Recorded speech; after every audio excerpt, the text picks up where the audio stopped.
Hello and welcome to this week's episode of Fellowship in Essential Oils.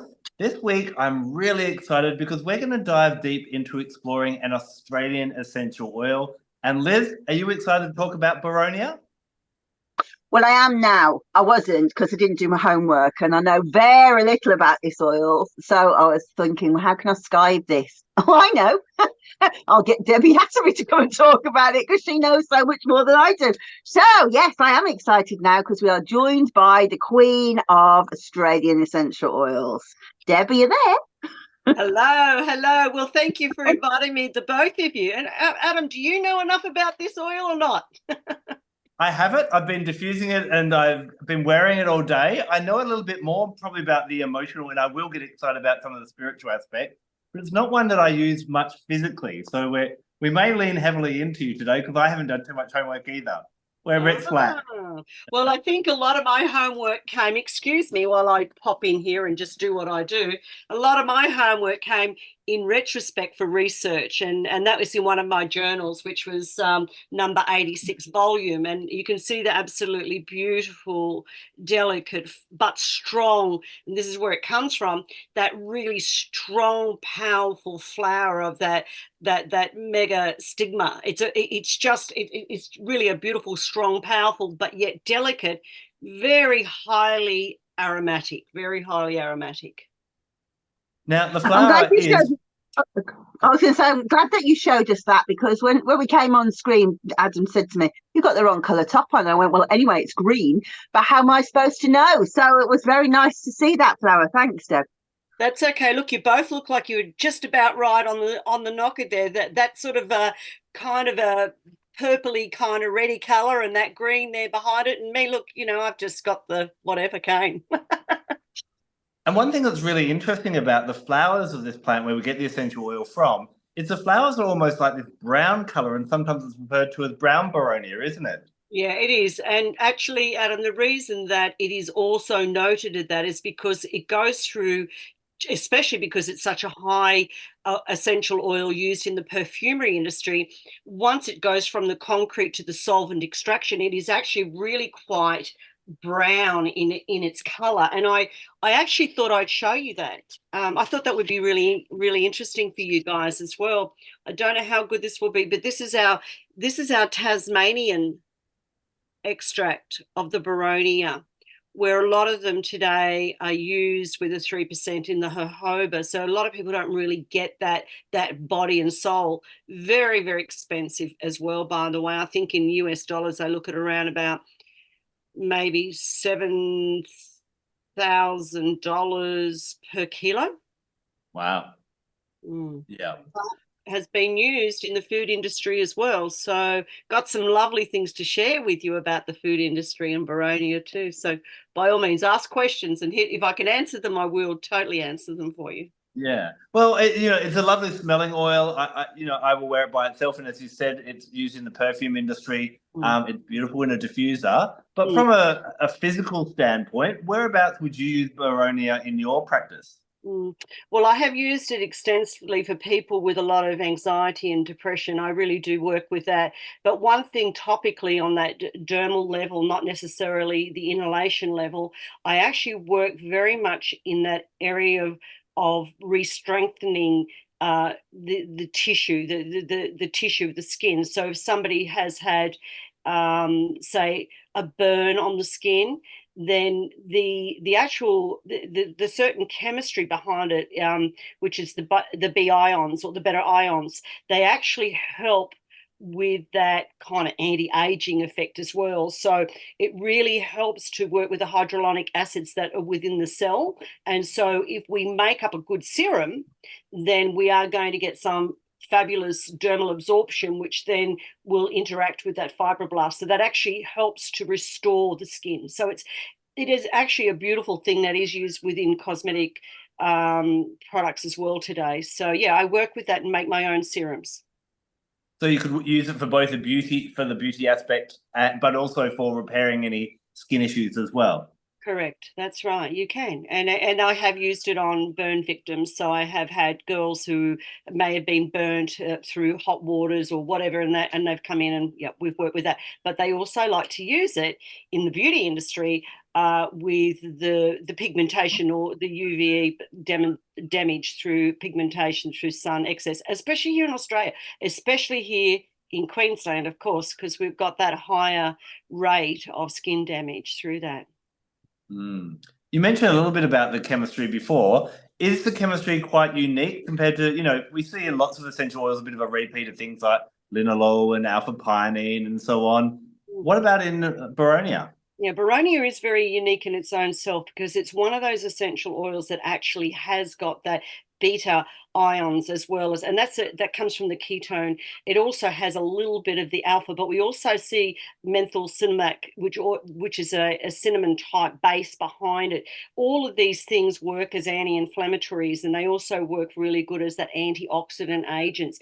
Now, the only thing I know that's really high as well in that is something like your camellia or your camellia oil, your sinensis, that tea, the tea, that actual seed oil also holds that beta ions as well. So that's where I work when I'm looking to produce a particular product, say like a serum. I may go back into that area and use those oils together as well as those fatty acids with it to help because of that beta ion. Yeah. That's really important, and as well as the alpha one as well, the alpha ion. So really, if we look at all the essential oils that are available as an essential oil, it's kind of really quite unique, and there aren't really substitutes for it. Would that be right? Yeah, well, not necessarily substitutes because it is unique on its own. That doesn't come in essential oils very often. You don't see these type of ions in an essential oil, so it's very unique in its own. The other where we find that other one is not actually an essential oil. So the camellia oil is actually a seed pressed oil, which creates like a fatty acid. Does that make sense to you? Yeah. Okay, so they're two different things altogether, but they both hold it. So you said it's good for skin. It's good for depression and anxiety. As long as you use it through inhalation, your inhalation methods for that type of thing, because we really want it to cross that blood-brain barrier. We really want to be able to change a little bit of that dopamine and that serotonin and bring that person into some sort of equilibrium. And you also mentioned something about the food industry before. I'm intrigued. Okay, I love this. Okay, so I really love the food and the perfumery industry because when I did a lot of research some time ago on the actual thing, I came back on a part of it where I struggled to find why we have certain types of chemotypes in this oil. So sorry, Liz, I don't want to be jumping in on you here, but you know what? You wanted me, you got me. No, I want you to speak because I know nothing. I learned it from a book. Interestingly, you are answering the question that I was going to ask because obviously I looked it up in your book and I thought, well, who else might know about this oil? And so I looked up in Sal's book, the complete guide to aromatherapy, and he's basically describes its use in perfumery and says food, but then says doesn't really have any applications in aromatherapy. So you've kind of gone way far what he was saying, but he didn't really explain about the food. And I thought, oh, I wonder if Deb knows about that. So you're going to answer. Well, remember, there's only so much I can put in a book, so that's the sad part about it, because really and truly, you like yourself, like you have so much inside here that you want to be able to give, but you know that you've got to be able to put something in and go, that's enough now, otherwise it'll just be a book about Boronia. And so that's why that stopped. But yes, I'll give you some examples of that. Like in around the 50s, I don't know the exact date now, I'd have to go back, so I'm going to try and pop back into this little person here that tells me all my secrets. But we did have I'm just trying to think now. We had two perfumerists that were using that were among this, and one of them was for Dior, the perfume in Dior, and they actually took now I don't know whether they took the actual certain component, but there's citrus, like there's citrus in there, and there's woods behind this particular Boronia, and there's florals in there, so it makes an absolutely amazing perfume. So Dior took this, and I think he made the toilette, spray, and he used more of that citrus sort of backing of it. But then you had that guy by the name of Ralph Lauren or something like that, and he called it, he used the heart of the Boronia, which that means, I think in my heart, that I see everything and I look at it, it means he used the whole perfume, so the whole lot of the constituents, which made it sort of like a woody yet fruity but yet citrusy. It's an amazing, if you actually get the real non-adulterated, if you can afford that, you one moment you think of it and you say, oh my God, that's incredible. And it's like when the food industry got hold of the Boronia itself, this megastigma, what they did is, it was through the Coca-Cola company. We had something back in the 70s. I know because I lived in the 70s. And of course, Boronia's kept me young. Anyway, I just thought I'd add that. But yeah, so in the 70s, the Coca-Cola company had like a soft drink or fizzy drink, whatever you guys call that. And it was called Mellow Yellow.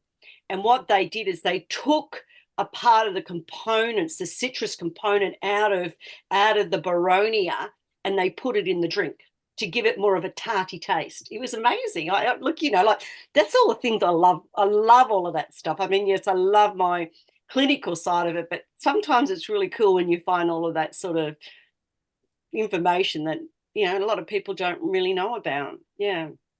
Wow. I must say, I did live for 6 months of the 70s, and I do remember Mellow Yellow. So, yeah, I never knew Boronia was in it. That's really, really interesting. Yeah, in a lot of perfumeries too. But I tried really hard to research, like if we were looking at the chemotypes or the different varieties of the Boronia, we do have what we call Boronia Absolute. Then we have Boronia Heart Absolute. Then we have Boronia Leaf Absolute. Okay, so obviously anyone would think yes, because we understand that the Boronia leaf and the Boronia flower are going to be different. But being the person I am, it bugged the living daylights out of me, and I wanted to know, well, how do we get this heart stuff? Why is one a Boronia Absolute and the other one's a Boronia Heart Absolute? And the only thing that I could find over that period of time when I was researching it was that the heart obviously had some change in its constituents because it was more of a highland oil, like growth, and so it was more in the highlands, or the altitude was higher. And it used to be originated for the Western Australia, because that's where it basically came from, right? It originated in WA, where you've got probably most of the most wonderful plants over there. I can tell you that, Adam, you really do. Compared to most parts of Australia, you've got most of all those really beautiful essential oil plants.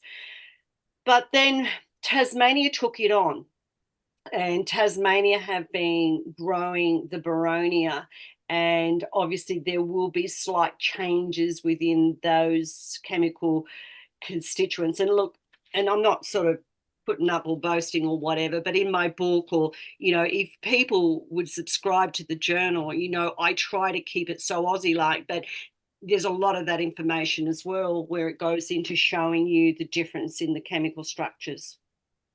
You were saying that when you were researching for your book and for the journal and so on about Boronia, you did a bit of research. Has there been a lot of research on this essential oil, or do you think there's still a lot of potential that's yet to be discovered?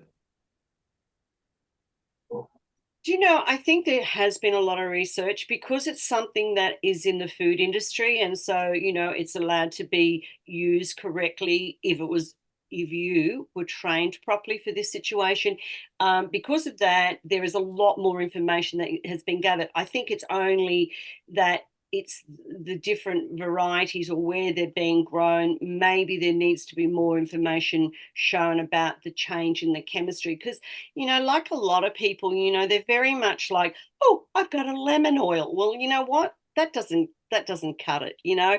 In my way, where, like, for instance, you know, when I teach something, I teach about the composite way of learning about an essential oil and how you actually work with all these different chemos and varieties, and, you know, where they grow. I mean, that's what I do in class. That's the sort of thing that I love to teach as well. So yeah, you know, Boronia's got a lot to be said for, but it's also not a lot of people work intensely in clinical practice like I do and really give it its best shot and say, well, I'm looking at that, you know, better ions in there, or I'm looking at the methyl cinnamate or whatever it might be that I'm looking at, and why am I using that oil? So I suppose I take a bit more risks on Australian oils because I work so hard in my clinic that I want to make sure that I'm gathering the right information for that. Mm. Yeah. One of the conversations that Liz and I have several weeks is, you know, we've talked now, I think we're up to, you know, nearly about 60 episodes. So we've explored 60 different essential oils. And there are some oils that we believe everyone should have in their home and use on a regular basis for different things like that. There are other ones that are a little bit rarer, maybe they're a bit hard to source and so on, that we're like, these are special occasion oils. And we've talked about things like Palo Santo or spikenard, but that's not something you splash around. Where would you put Boronia? Do you think that every household, especially in Australia, needs to have some Boronia just in case? Or do you think it's more of a special occasion one? I think this is certainly a specialty oil. I really do think it's a specialty oil. I think that if you get really good, you know, if you get really high quality practitioners in the industry for aromatherapy, I think it's very important for them to have that in their dispensary. I think that's really important because we are then able to generate the right formulation for the person who has the issue. I think that for the average Joe Blow, I think if you could afford it, will enjoy it. But if you can't afford it, it's not the end of the world. But it is brilliant. It is a brilliant oil. And I mean, I'm very blessed to be able to have these oils, but there again, I do work with them regularly. So I don't know, does that help a little bit? It does, definitely. Liz, is there anything you wanted to ask in particular? Oh, just I thought I'd pick up actually what she was saying, and again, not from my wisdom at all. So when she was talking about the perfumes, actually, Salvatore Battaglia did classify the perfumes. So you explained the compositions really well, Deb. So he was talking about how they use it as a fougere. So like, so you get the woody and the foresty kind of aspect to the perfume, and also the Chypre, which is obviously the Dior way. So much more exotic, more oriental, heavy, eveningy. So I think that kind of gives a bit of a help, really, an avenue into what it smells like. Because of course I haven't smelt it, I haven't got it.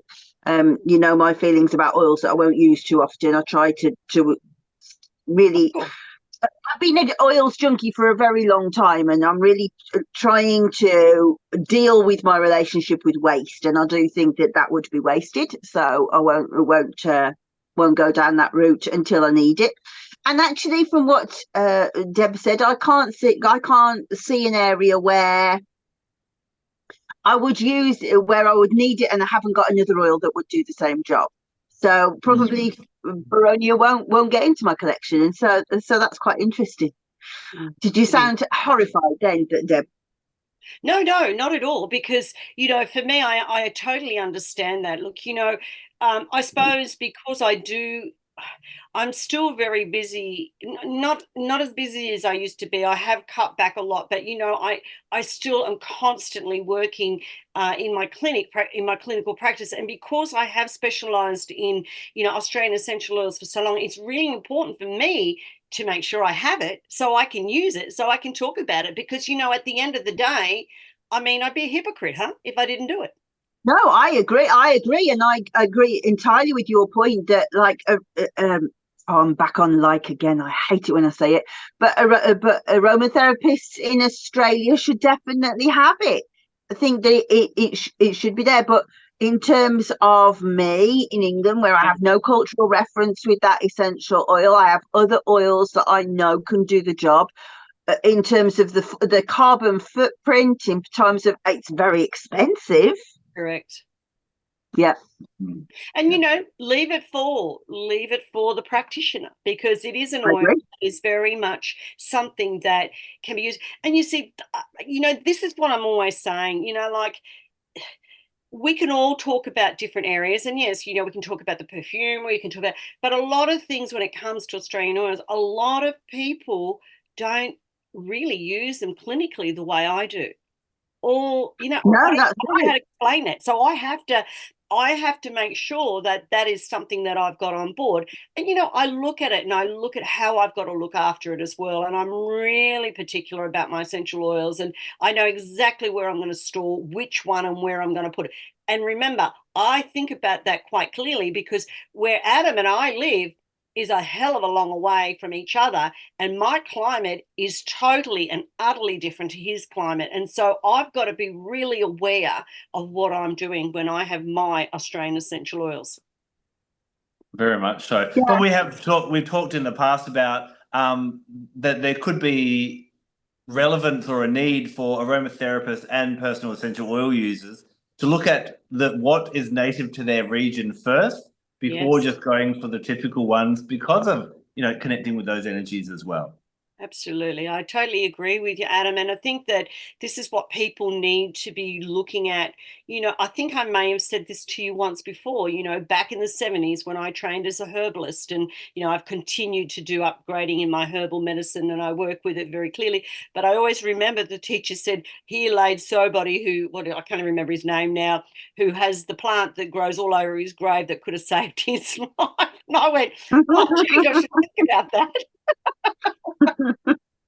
And I think at that time, what was it? I think it was red clover, so a beautiful blood purifier. And I just thought, oh my God, I better think that way. Yeah. So one thing that obviously piqued my interest when you're talking about Boronia is how good it is for skin repair with burns and different things like that. That may leave some of the people that are listening to our podcast or watching the podcast going, well, okay, if I shouldn't use Boronia, what should I use? And I want to throw that back to both of you as aromatherapists. What would you kind of go, Boronia is off the table? What would be a good substitute for that skin repair if there have been some damage like a burn? Okay, yeah. That's an easy one for me to answer. Did you want to go first, Liz, so I don't jump Go on.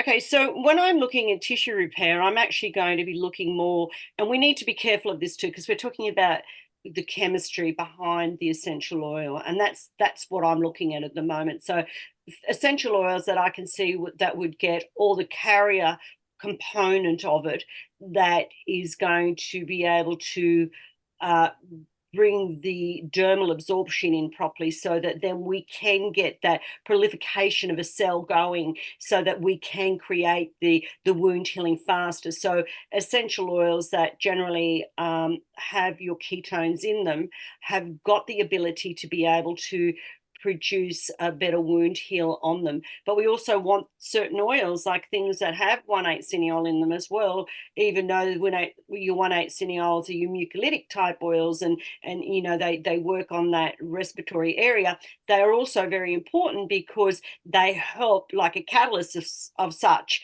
to transfer or bring in to that dermal absorption. So it's all also about how you use it, what you use it with, and your dosage. Because if you don't get the dosage right, you're not going to get the outcome you're looking for.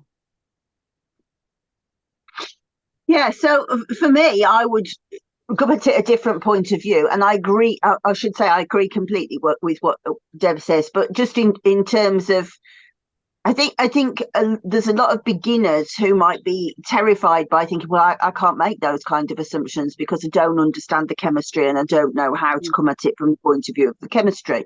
Well, so to reassure you that I never come at it from the point of view of chemistry, I know the chemicals, and that would be stage 2 in my head. But for me, for burns, helichrysum, Deb talked earlier about different chemotypes growing in different areas. perhaps the most specific example of that would be helichrysum, because it changes not just. I remember laughing when I was writing the book, really, about this idea of these drugs companies sending their ethnobotanists across to different places and asking the medicine men, well, what plant? And with helichrysum, not only does it grow differently from country to country, but village to village and field to field. I can imagine the poor guy who went for helichrysum going, I don't think I can go home. I don't think I can. He probably feels like, God, how many more eucalyptus trees do we have in Australia to look at? Right. So, and even with helichrysum, there was this idea of it grows differently in the shade and in the sunshine. So, but I would always go helichrysum, and if I could get it, I would go one that comes from sort of Corsica, Sardinia, because they have higher levels of nerol acetate. So there I got into my chemistry. The nerol acetate is the one that is so good for cellular regeneration. And the other essential oil which I would use is rose, because we know that it absorbs down into the keratinocytes on the which are the new skin cells, making them plumper and stronger, and they come up faster. All that phenylmethyl alcohol is absolutely beautiful, that they're able to extract that when they've done their double extractions on it. So rose is always high on that's why it's always used in women's cosmetics. Of course, it's brilliant. Yeah, and so I would probably mix the helichrysum and rose into a rose hip carrier oil.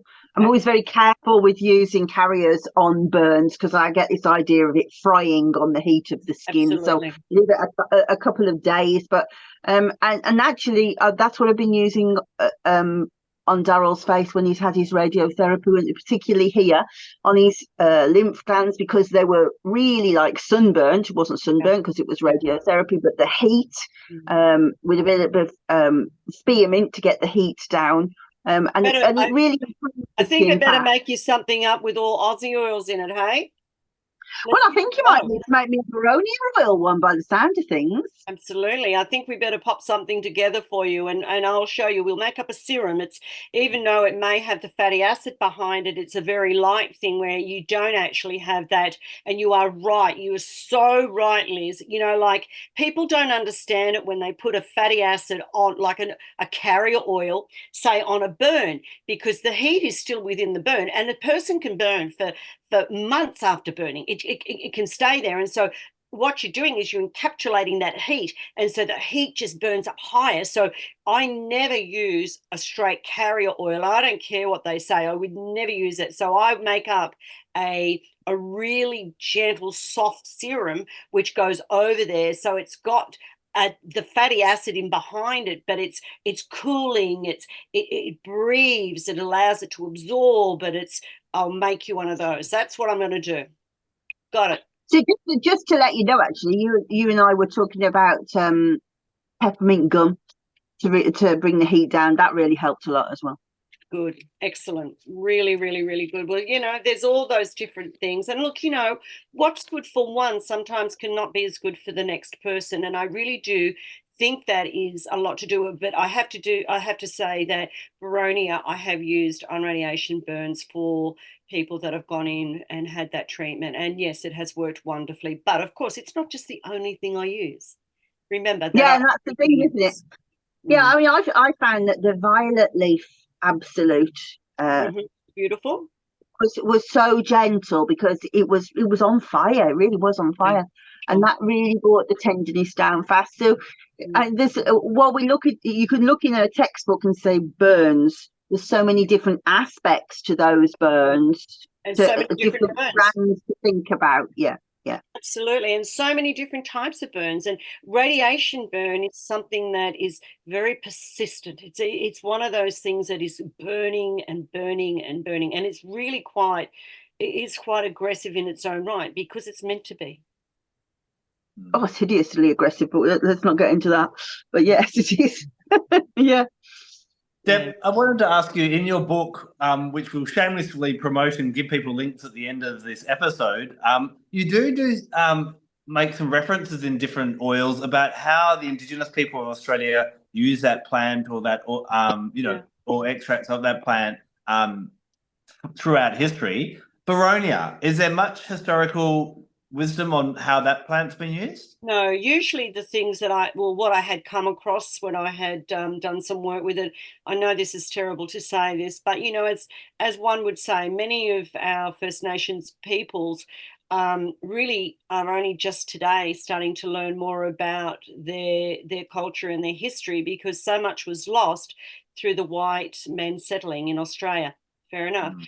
But the things that I was always told with high scented plants that they worked with, it would be more in the areas of perfumery. And yes, they did work. When I say perfumery, they didn't know how to make perfume, but they would use it and crush those plants. I can't give you 100% what they do, because what they speak mainly about when they talk about their bush medicine and their bush tuckers and things like that, a lot of that amazing stuff was truly lost. And you know what? They probably might not have even really had anything much to do with it, because what comes over here in my area was from the Bundjalung people are so different to what you would have over in Western Australia.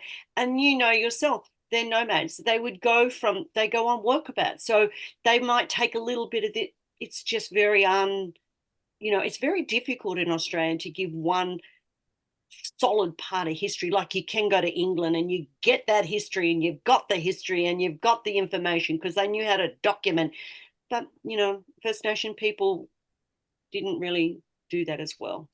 You can Yeah. find I it think on a lot also, of walls, cave walls. You can find it a lot of, sorry, I didn't mean to bump in there on you, but if you have a look, if you go into many different areas which are more arid in Australia, and you find your way through different tunnels and things like that, and there is paintings on the wall to show you sometimes different plants as well, which they would have used.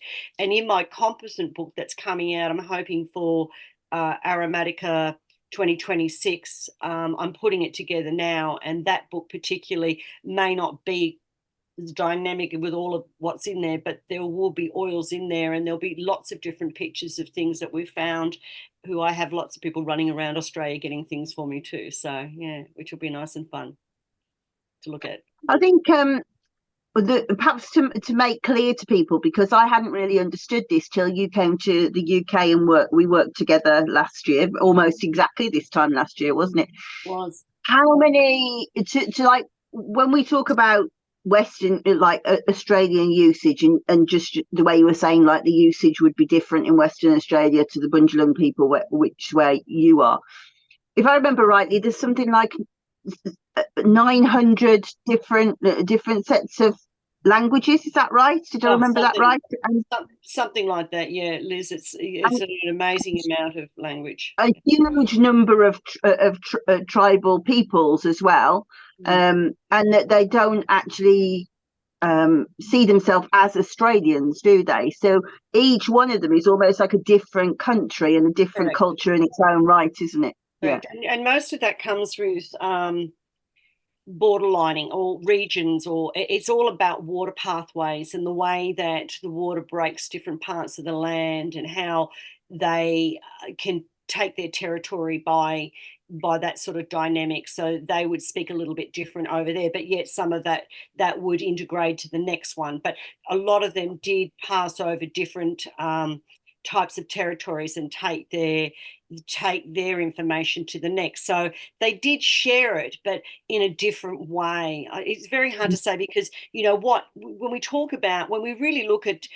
plants and things like that, and we talk about how just the Boronia, we talked about that heart Boronia is at the high altitude. Well, look at Australia. I mean, as I said, what's over in WA is just so totally different to what we have, say, within our lands here on that part of our regions where we're looking at the sea. We're right on that sea area. I mean, I know you've got that too, but over in WA, but it's totally different weather. It's totally different everything. So they must have had different plants, and this is what's been always documented through many things. Even Ian Southwell, when I've read a lot of his documentations, and he's an extremely intelligent man. I'm involved with the First Nation peoples with the Indigenous foods, and I work with that as well along in my area. And yeah, I find so much that says one thing and the other says the other, and you got to kind of go, okay, you've got to make some draw lines. And then when it's as easy as this, I can travel up to Townsville, for instance, and yet go down to Byron Bay, and that Bundjalung people in those areas are totally different again, and yet they're in the same state. So, because the state's so big. If anyone's Yeah, so interested, I was going to ask that question. Sorry, just so that it doesn't go, don't go way off tangent. So, for people like me who have never been to Australia, how long would it take for you two to visit each other to get a perspective of how big the distances we're talking? if we were to fly in an aeroplane, about 5 hours would be the flight. If we were to drive, you'd be looking at least 7 days driving for 8 to 10 hours a day. That's phenomenal, isn't it? The country is so vast. Yeah. We're about as big as America, and but just because we're not as populous as America, people don't actually realize just how big Australia is. And that we do. Yeah. We have everything from snow-capped mountains, you can go skiing, through to dry deserts, through to rainforests, tropical. We pretty much have everything, don't we, Deb? Yeah, beautiful. And this is the thing, and this is the glory of Australia. I mean, we can go. We actually could have been an extremely self-sufficient country all on our own, way down here in Australia, if it had happened the right way. We could have been very, very independent and very self-sufficient because we've got it all. Now, Deb, on our podcast, we like to kind of look a little bit about the essential oil, not just from the physical benefits and that emotional, but we like to go quite holistic and even spiritual. If you were to personify Boronia, the flower, and the oils that it gifts us, how would you personify this oil? That's a very interesting question. Well, how would I look at that truly? It's very difficult for me to sort of sometimes step outside that realm because I know that it's so good for so many other things. So for me, I have to be really honest with you.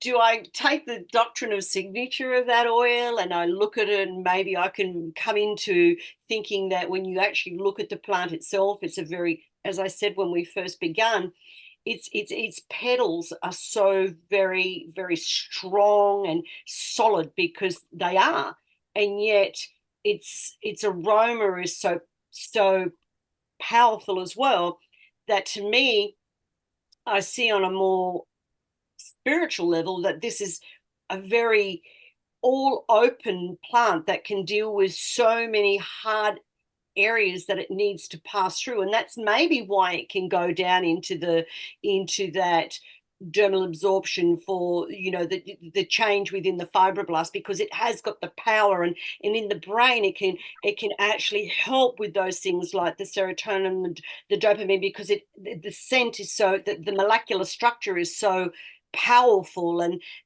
it's, to me, that's how I see it. I know that helped. That was a mosquito, by the way.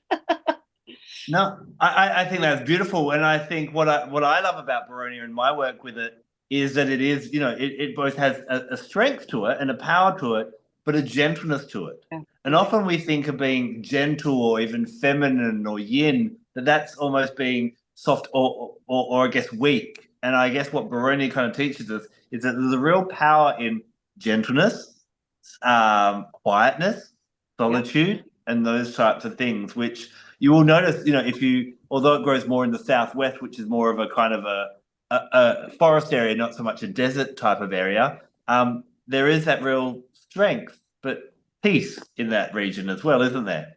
Oh, absolutely. And that forest is, well, that bush, I mean, that smell of the bush, I mean, that has got in itself a real grounding and heartfelt thing, hasn't it? I mean, it makes you feel very, I mean, I don't know what your bush smells like. Here we go, Liz. You see, we're so far away, but I know that when I smell the bush, when I go on my trekking and things like that, I go, oh my God, I love this. I love the smell of our bush. And I'm sure, Liz, you have the same in your country where you go through your beautiful areas and things. So I think I don't know. I think that it has the grounding. It has the grounding, but it has the lifting. It has the power. Yet you're right. It has that gentleness and that softness, which has its femininity, but it has its also masculinity. So that's why it makes such a beautiful perfume, because it's bringing every single thing in. So it's kind of like, it could be like a baby powder. When you look at the flower, it's kind of really like it's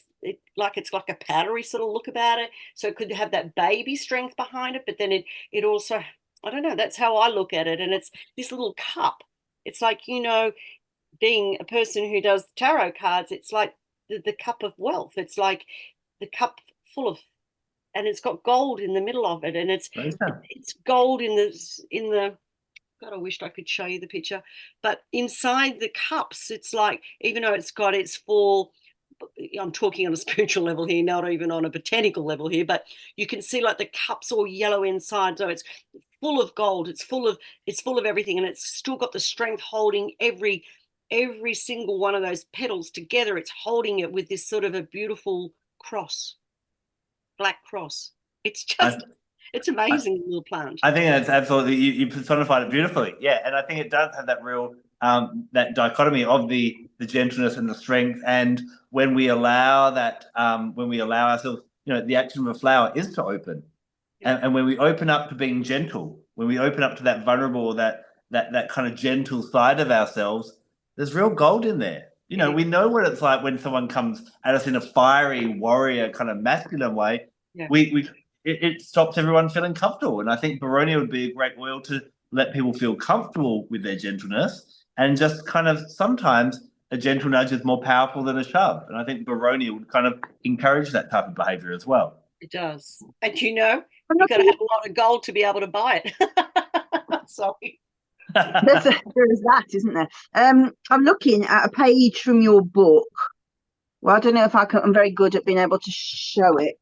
Can you see how it grows? Look, it grows low to the ground, like a shrub.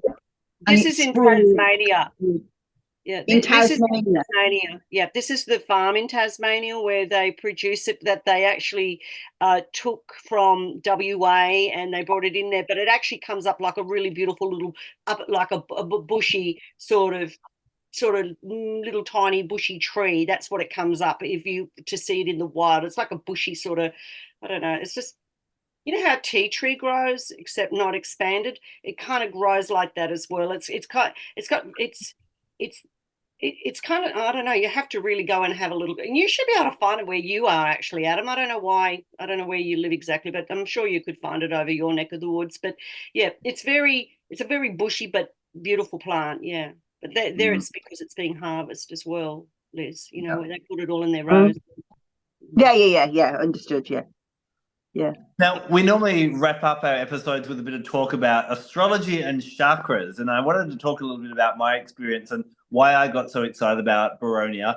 First of all, because I love oils that are native to my land, they ring very true to me.